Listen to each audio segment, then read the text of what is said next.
que a Bíblia diz sobre discussões no casamento?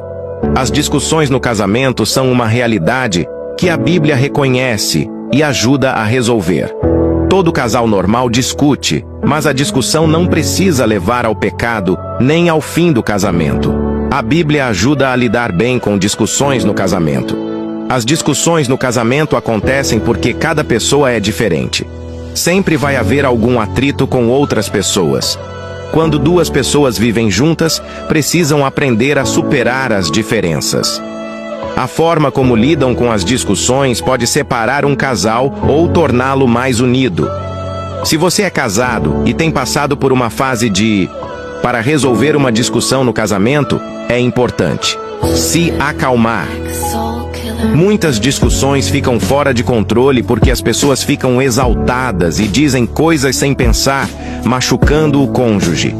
Gritos e insultos não vão ajudar a resolver o conflito. Quando você está irritado, morda a língua e respire fundo antes de falar. Efésios 4:31-32. Palavras ditas sem pensar podem transformar uma conversa saudável em uma briga feia. Mas palavras brandas podem acalmar uma briga e torná-la em uma conversa sensata. Provérbios 15:1. Enfrentar o problema. Uma discussão significa que há um problema que precisa ser resolvido. Fugir não é a solução. Se não for resolvido, o problema só vai ficar pior. A Bíblia diz que devemos resolver os problemas no mesmo dia que surgem. Efésios 4:26-27. Enfrentem o problema logo, antes que fique ainda mais difícil de resolver. Se perguntem, qual é o motivo real dessa discussão? Quais foram as ações ou as palavras que causaram a discussão? Por que foi? Como cada um se sentiu? Como podem resolver o problema? O que cada um pode mudar? Perguntas como essas ajudam a resolver o problema. Procurem conversar com amor, em vez de lançar acusações. Falem a verdade, em vez de esconder por trás de desculpas fracas. Efésios 4:25. Pôr-se no lugar do outro. Muitas das discussões entre casais acontecem porque ambos querem ter razão sobre determinada questão. Mas nem sempre estamos certos sobre todos os assuntos. Uma boa estratégia é tentar colocar-se na pele do outro.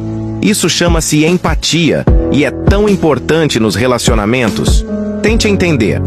Por que o cônjuge está mantendo essa postura ou atitude? E se fosse eu? Posso ser mais compreensivo? A base de uma relação matrimonial precisa estar firmada no amor e na palavra de Deus. Isso envolve sabedoria, compreensão, altruísmo e cumplicidade. Exponha sua opinião sem ofender nem maltratar o outro lado. Procure ouvir e respeitar, como gostaria de ser ouvido e respeitado. Perdoar e pedir perdão. Todos cometem erros. Todos precisam de perdão. No casamento, os dois vão fazer coisas que não deviam e provocar discussões. Quando isso acontece, peçam perdão e se esforcem para mudar seu comportamento. O cônjuge machucado também deve oferecer perdão. Assim como Deus perdoou seus pecados, você deve perdoar quem peca contra você. Quem ama, perdoa. Colossenses 3:13-14. Apenas o perdão pode libertar do ressentimento. Não guardem rancor contra as ofensas do passado. Orar. Pedir a ajuda de Deus é essencial. Deus deve estar no centro do casamento, guiando e ajudando o casal. Apenas com a ajuda de Deus, cada um pode mudar para ficarem mais unidos. A comunhão com Deus é a chave de um bom casamento. Estando ligados fortemente em Deus, vocês conseguirão resolver melhor as dificuldades diárias. Por isso, orem juntos. Tenha humildade para se arrepender e reconhecer que os dois lados podem ter pontos de vista diferentes. Em oração, peça a Deus que vos ajude a ultrapassar as diferenças e resolver os problemas que existam entre vocês. Seguir em paz. Procure a via do diálogo em vez da discussão. As discussões põem em risco a harmonia do seu lar.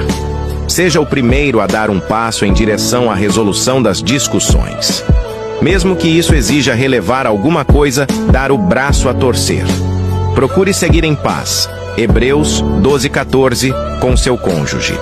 Uma família unida passa por problemas, divergências e tempos difíceis, mas permanece firme e unida na paz, se tem Deus como centro e pilar. Tenha a paz de Cristo como árbitro no seu coração. Colossenses 3:15. Busque o auxílio do Senhor e da sua palavra para pôr fim às guerras no seu casamento. Não se apegue às ofensas ou atitudes que lhe causaram dor. Perdoe e siga em paz. Atenção! Resolver o problema das discussões no casamento é uma coisa que os dois precisam fazer juntos. Casamento é uma dupla dinâmica, um só time que se esforça no trabalho de equipe. O trabalho todo não pode ser feito só por um. Os dois precisam estar prontos para mudar e melhorar o relacionamento. Cada um deve dar seu melhor pelo casamento.